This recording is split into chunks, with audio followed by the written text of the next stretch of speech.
অন্যায় দেখলে রুখে দাঁড়ান, গর্জে উঠুন। আপনি দাঁড়ালে আরো কয়েকজন এসে দাঁড়াবে, ঠিক কিনা? কিন্তু একজনকে তো দাঁড়াইতে হবে, দাঁড়ানোর দরকার আছে না নাই?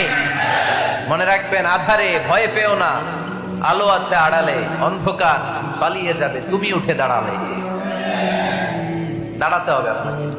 অন্যায় রুখে দেন, অসঙ্গতি রুখে দেন, প্রতিবাদ করেন।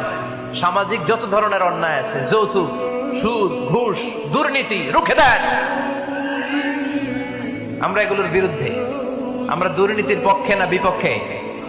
সুদের পক্ষে না বিপক্ষে? যৌতুকের পক্ষে না বিপক্ষে? এগুলোর বিরুদ্ধে সামাজিক আন্দোলন গড়ে তুলুন, কথা বলেন। Raise your voice, raise your voice hard. কণ্ঠকে উঁচু করুন, প্রতিবাদ করুন, রুখে দাঁড়ান। আপনি দাঁড়ালে সোজা থাকবে বাংলাদেশ, আপনি বসে গেলে পথ হারাবে বাংলাদেশ। অন্যায় দেখলে, ভুল দেখলে এটা বলতে হবে, কারণ সাকিতু আনিল হাক্কি শাইতানুন আখরাস। অন্যায় দেখে যে চুপ থাকে ওটা মুমিন নয়, ওটা বোবা শয়তান। চিল্লায় বলেন ঠিক কিনা?